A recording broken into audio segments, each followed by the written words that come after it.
Most businesses do not actually have a real marketing funnel.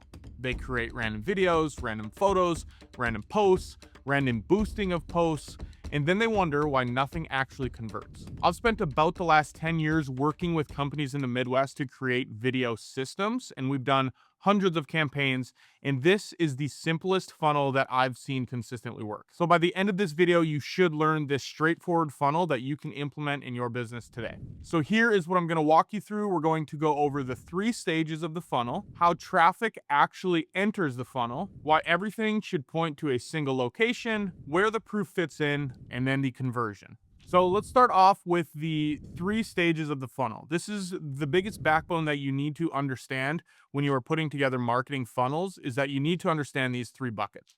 So what are those 3 buckets? The first one is top of funnel.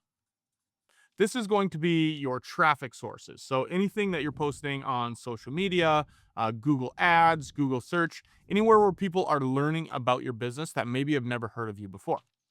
Now, stage 2 of the funnel, you guessed it, is your middle of funnel. And I'll reference these as TOF, MOF, and then you guessed it, BOF would be your third one, bottom of funnel. And let's go back to the middle of the funnel. So the middle of the funnel is content that you create that builds trust with your audience. So this could be product demonstrations, this could be case studies, this could be behind the scenes of what you guys do at your office. Whatever the middle of funnel content is, already people that are aware of you and what you do, and then this just reinforces the company that you guys are. Moving to the last bucket here, bottom of funnel, this is going to be all of your sales content.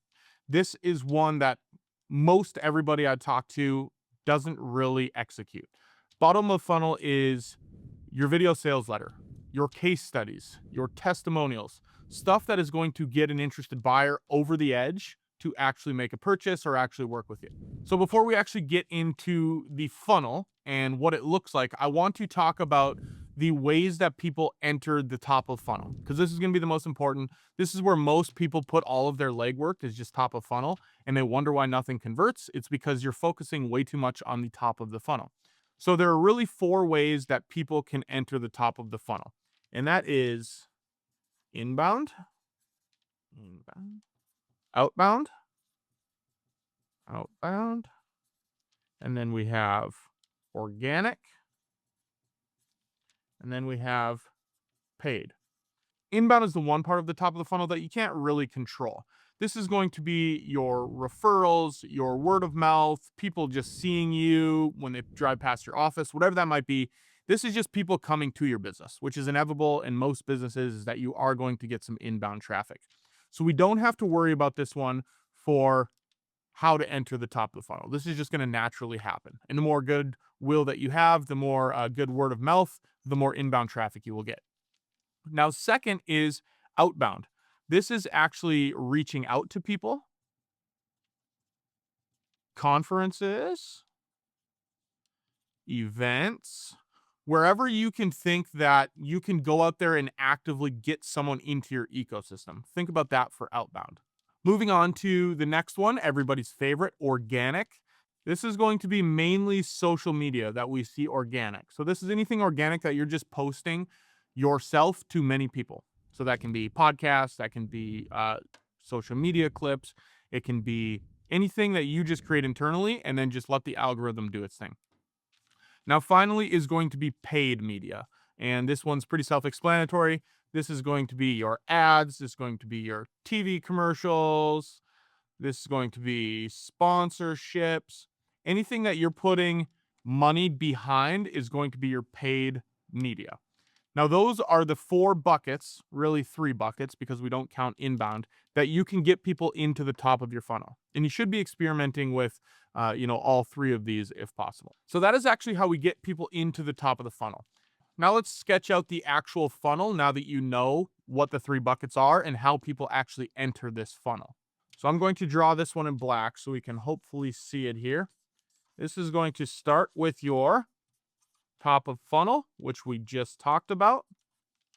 These are videos. Then we have your middle of funnel, which we'll talk about in a second. You have your bottom of funnel. Boop, boop. So let's actually go over the funnel now that we have it sketched out. Sorry, I'm running out of paper here just a little bit.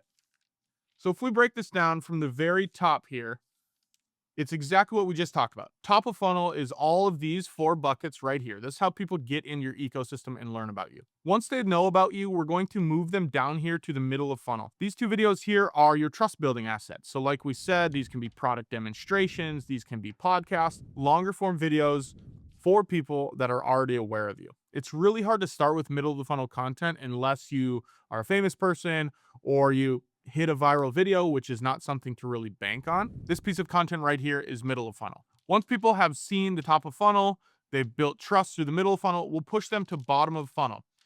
Bottom of funnel here, this is going to be a video sales letter, testimonials on both sides here, and then a form at the bottom. By the way, this is the exact framework that we use to help service-based businesses take their assets and actually make every single piece of content valuable and intentional. So if that's something you're interested in us helping you with, there's a link in the bio. You can go click there and book a call with us. So we've learned about top of funnel. We understand that in the 3 buckets that you need to get people into the funnel. Middle of funnel is just retargeting those people and also a call to action to push to the bottom of funnel. Now that can be just a link and say, hey, go to this website.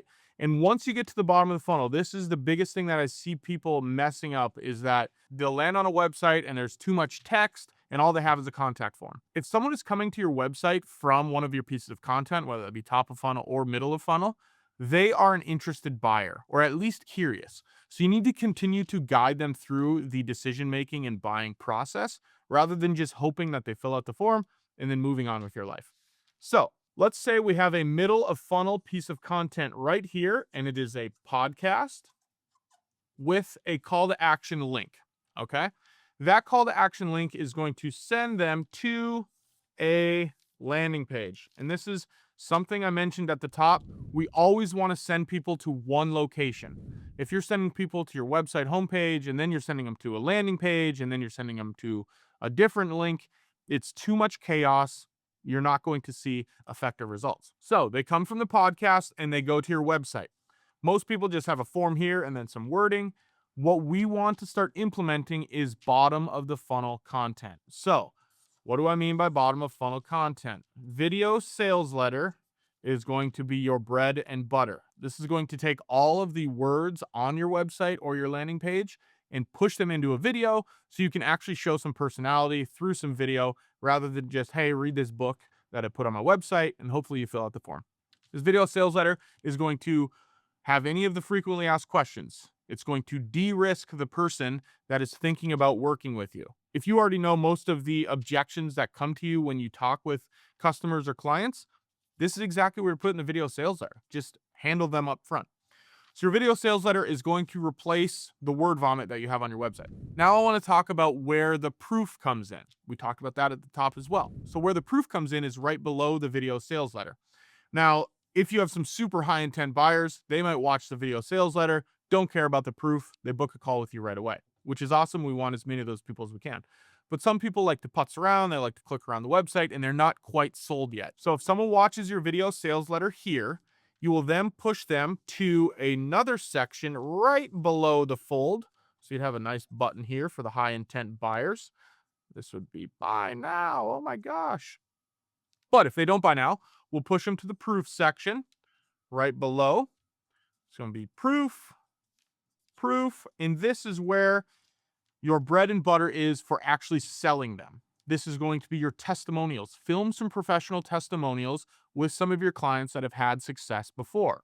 Film some case studies. If you've taken someone from X over to Y through your process, show that. Put that in a case study video. These are the assets that are going to make people really trust you and think, okay, other people are finding success with whatever they're selling, so I will find success too. And you want it to match their ideal client profile as well. So if I'm selling to plumbers and my ideal client profile is plumbers, when a plumber lands on that site, I want testimonials from other plumbers or other people in their space. After the proof, you're going to have another call to action. This can be another button Buy now. Woohoo. This will then lead you into a form. You can put a form at the bottom to fill out their contact or book a call or whatever your process is. But this is the easiest part that most people just completely don't do. They just skip out on it. They say, okay, we're going to do top of funnel social media content.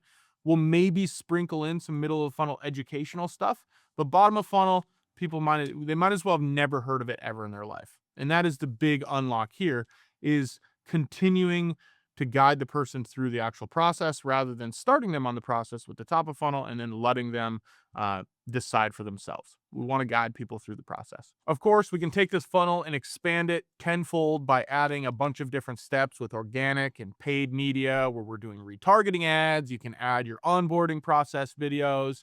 You can add email sequencing. But if we just want to keep this simple, this is what we want to start implementing. So to recap what we went over in this video, first thing we went over, the 3 buckets that you need to know: top of funnel, middle of funnel, bottom of funnel. Know how to use them, know their purpose so you actually know what the videos and content you're creating are doing. Second, we learned how traffic actually enters the funnel. Those are your next 4 buckets: inbound, outbound, organic, and paid. We don't worry about inbound because that's going to come into the business regardless.